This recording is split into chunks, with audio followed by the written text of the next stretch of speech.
नमस्कार दोस्तों, हमारे चैनल भक्ति अमृत कथा में आप सभी का हार्दिक स्वागत है। आज हम जानेंगे धन त्रयोदशी के दिन लगने वाले यम दीपक की कथा। और आप सभी से एक निवेदन है, यदि आपको हमारी कथा पसंद आए तो हमारे चैनल को लाइक करें, सब्सक्राइब करें और शेयर करें। चलिए हम कथा आरंभ करते हैं। देश के अधिकांश भागों में यम के नाम पर दीपदान की परंपरा है। दीपावली के 2 दिन पूर्व धन्वंतरी त्रयोदशी के सायंकाल को मिट्टी का कोरा दीपक लेते हैं। उसमें तिल का तेल डालकर नवीन रुई की बत्ती रखते हैं और फिर उसे प्रकाशित कर दक्षिण की तरफ मुंह करके मृत्यु के देवता यम को समर्पित करते हैं। तत्पश्चात इसे दरवाजे के बगल में अनाज की ढेरी पर रख देते हैं। प्रयास यह रहता है कि यह रात भर जलता रहे, बुझे नहीं। क्यों प्रकाशित करते हैं यह दीपक, क्या है इसका रहस्य? इस संबंध में एक रोचक और सुंदर पुराण कथा मिलती है। कहते हैं बहुत समय पहले हंसराज नामक एक प्रतापी राजा था। एक बार वह अपने मित्रों, सैनिकों और अंगरक्षकों के साथ जंगल में शिकार खेलने गया। संयोग से राजा सबसे बिछुड़ गया और अकेला रह गया और भटकते हुए एक अन्य राजा हेमराज के राज्य में पहुंच गया। हेमराज ने थके हारे हंसराज का भव्य स्वागत किया। उसी रात हेमराज के यहाँ पुत्र का जन्म हुआ। इस खुशी के अवसर पर हेमराज ने राजकीय उत्सव में सम्मिलित होने के लिए आग्रह के साथ हंसराज को कुछ दिनों के लिए अपने यहाँ रोक लिया। बच्चे के 6वीं के दिन एक विचित्र घटना घटी। पूजा के समय देवी प्रकट हुई और बोली, आज जो इस शिशु के लिए इतनी खुशियाँ मनाई जा रही है, यह अपने विवाह के 4थे दिन मृत्यु को प्राप्त हो जाएगा। इस भविष्यवाणी से सारे राज्य में शोक छा गया। हेमराज और उसके परिजनों पर तो वज्रपात ही हो गया। सबके सब स्तब्ध रह गए। इस शोक के समय हंसराज ने राजा हेमराज और उसके परिवार को ढाढ़स दिया, मित्र, आप तनिक भी विचलित ना हो। इस बालक की मैं रक्षा करूंगा।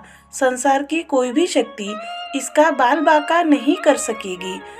हंसराज ने यमुना के किनारे एक भूमिगत किला बनवाया और उसी के अंदर राजकुमार के पालन पोषण की व्यवस्था कराई। इसके अतिरिक्त राजकुमार की प्राण रक्षा के लिए हंसराज ने सुयोग्य ब्राह्मणों से अनेक तांत्रिक अनुष्ठान, यज्ञ, मंत्र जाप आदि की भी भव्य व्यवस्था रखी। धीरे धीरे राजकुमार युवा हुआ। उसकी सुंदरता एवं तेजस्विता की चर्चा सर्वत्र फैल गई। राजा हंसराज के कहने से हेमराज ने राजकुमार का विवाह भी कर दिया। जिस राजकुमारी से युवराज का विवाह हुआ था, वह साक्षात लक्ष्मी लगती थी। ऐसी सुंदर वर वधू की जोड़ी जीवन में किसी ने नहीं देखी थी। विधि का विधान। विवाह के ठीक 4थे दिन यम के दूत राजकुमार के प्राण हरण करने आ पहुँचे। अभी राज्य में मांगलिक समारोह ही चल रहा था। राज परिवार और प्रजाजन खुशियां मनाने में मग्न थे। राजकुमार और राजकुमारी की छवि देखकर यमदूत भी विचलित हो उठे, किंतु राजकुमार के प्राण हरण का अप्रिय कार्य उन्हें करना ही पड़ा। यमदूत जिस समय राजकुमार के प्राण लेकर चले, उस समय ऐसा हाहाकार मचा और दारुण दृश्य उपस्थित हुआ, जिससे द्रवित होकर दूत भी स्वयं रोने लगे। इस घटना के कुछ समय पश्चात एक दिन यमराज ने प्रसन्न मुद्रा में अपने दूतों से पूछा, दूतों, तुम सब अनंत काल से पृथ्वी के जीवों का प्राण हरण करते आ रहे हो। क्या तुम्हें कभी भी किसी जीव पर दया आई है और मन में यह विचार उठा है कि इसे छोड़ देना चाहिए? यम के दूत एक दूसरे का मुंह देखने लगे। यमराज ने उनके संकोच को भांपकर उन्हें उत्साहित किया, झिझको मत, अगर ऐसा प्रसंग आया हो तो निर्भय होकर बताओ। इस पर एक दूत ने सिर झुकाकर निवेदन किया, मृत्युदेव, ऐसे प्रसंग तो कम ही आए हैं, किंतु एक घटना अवश्य हुई है जिसकी स्मृति मुझे आज भी विह्वल कर देती है। यह कहते हुए दूत ने हेमराज के पुत्र के प्राणहरण की घटना सुना दी।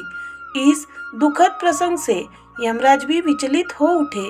इसे लक्ष्य करते हुए दूत बोला, नाथ, क्या कोई ऐसा उपाय नहीं है जिससे इस प्रकार की अकाल मृत्यु से प्राणियों को छुटकारा मिल जाए।